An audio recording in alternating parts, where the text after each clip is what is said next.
AmeriLife is an organization made up of many diverse individuals. We come from a wide range of backgrounds and represent a variety of roles. Each and every one of us brings something unique to AmeriLife. Together, we don't just deliver valuable insurance and retirement solutions to our customers, we help ease their worries by helping them prepare for the future and protect their loved ones. Since our founding in 1971, we've grown and evolved into a national industry leader. And as we begin our 52nd year, our focus on our mission remains as strong as ever. AmeriLife offers insurance and retirement solutions to provide peace of mind and help people live longer, healthier lives.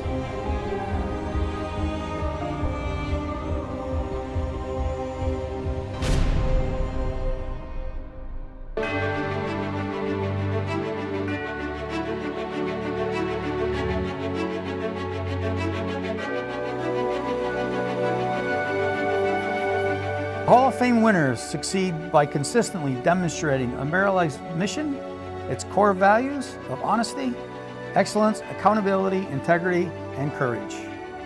The AmeriLife Hall of Fame honors those who have been instrumental in growing our company into the national marketing and distribution leader that it is today. For 2023, AmeriLife is pleased to induct Ralph Schiavon into the Hall of Fame. Ralph joined AmeriLife in 2011, has built his client base while growing in every aspect of the insurance business to become one of our top producers.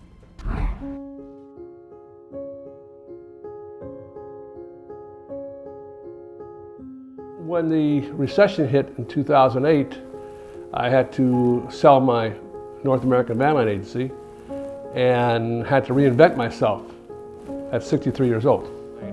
I spent many years in the kitchen with my clients and my business, and also as a representative in the van lines, because when you're dealing with people in their home, it's a different situation. So I got recruited by another company, and at the time I've been a baseball coach. I was a baseball coach at the time for 19 years. I had an AU team, and we had a tournament in Ocala, and they said, well, you got to go up to Tampa on the way. Can you get drug tested? I said, no, I'm not going to I got a tournament. I said, hell with you guys. So I was pretty sour in the insurance industry. I said, this is crazy. I said, no, wait, part of this stuff. So I got a call from Michael McCrary, bless his soul, who's passed away this last year, a little over a year ago. And I got called in to do an interview in the morning. I said, no, if you want to see me, I'm coming at 5 o'clock, because I had this attitude, okay, you know. And I came and did the interview, and they said all the right things, and before I knew it, you know, I was in the office, didn't know what the hell I was doing. When Ralph was hired, I was the then assistant manager to the general manager here, Michael McCrary, great guy. And so I had the opportunity to train with Ralph for at least, 3 days. And by the second day that we were together, and he was telling me, well, when you go and if they were not there, maybe when you making notes, then highlight your note in certain ways that you can differentiate the one that you make contact with versus the one that you didn't make contact. And I just basically trained myself mostly because I had the same work ethic I had while I was on the road, and just started, just working hard, going knocking on 50 doors a day, 200 doors a week. I come back, by the third day, I said to Michael McCrary on private, I said, look, this guy, he's either crazy or he's going to turn this around. He will revolutionize this business, Took me out for about a day and a half and trained me, and I had one of the other staff managers took about a half a day with me, and that was it. I pretty much said, I'm not waiting. They wanted me to do this. I said, you know what? I went to my boss, said, I'm just going for it, and he allowed me to do it. And one of the things, about Michael McCrary is he never stood in my way and allowed me to be the person I'm at. And I'm really sorry for his loss. Sure enough, I used to take great pride of one of the hardest working insurance agents in this office.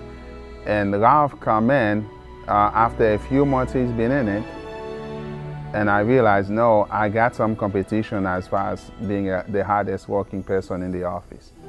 Well, shortly thereafter, I came down with colon cancer. I had a temporary ostomy bag because I lost my colon. I had a wound vac. I had a drainage line coming out of my left buttocks, a drainage line out of my right hip, and a drainage line coming out of my abdomen. I lost veins here because I was in the hospital for 25 days, got ended up with pneumonia. And so I had a PICC line over here so they'd give me IV when I came home. And 4 days after the hospital, I was in the office working. And at the time, I went to my manager, Michael McCrary, and I said, I'm used to trying to be number one, okay? I looked up at our board there, and I'm still a new agent, basically, okay? I only been a company for a short period of time. I says, give me 90 days, I'm gonna be your top agent. I did it in 30 days. I remember when he was ill, he was going through treatments for his cancer.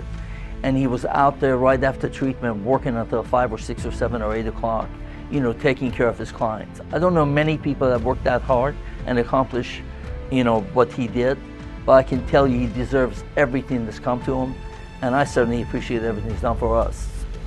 What we call it trophied, I don't know, 60, 70 months maybe in a row.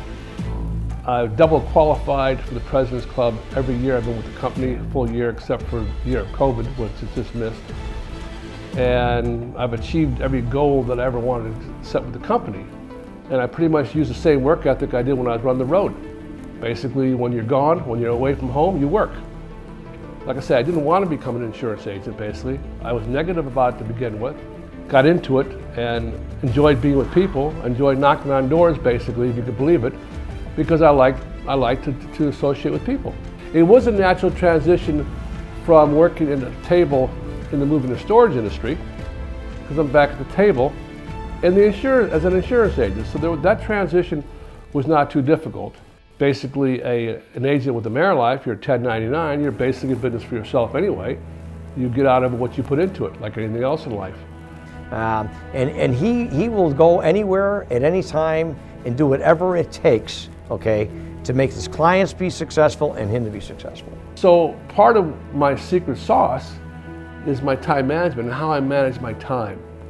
And so I try to work with great efficiency, but I would regularly, as a new agent, hit 200, 225 doors in a day, just, you know, in a week rather, knocking on doors. And that's how I built my business as an agent.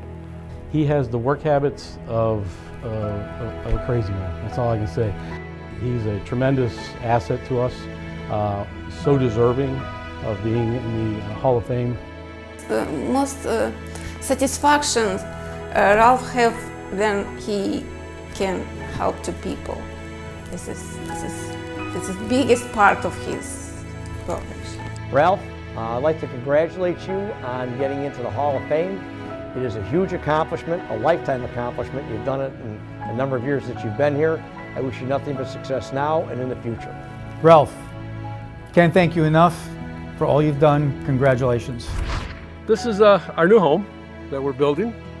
And I could have done this here if it wasn't for my efforts at AmeriLife. And my efforts at AmeriLife would never have been possible if it wasn't for the support I have from my wife here, who's with me all the way. I like this property, and especially I like the lake. I show you, it's beautiful, beautiful. And none of it would be possible if it wasn't for AmeriLife and the opportunity that it gave me to do this, live out my dream here.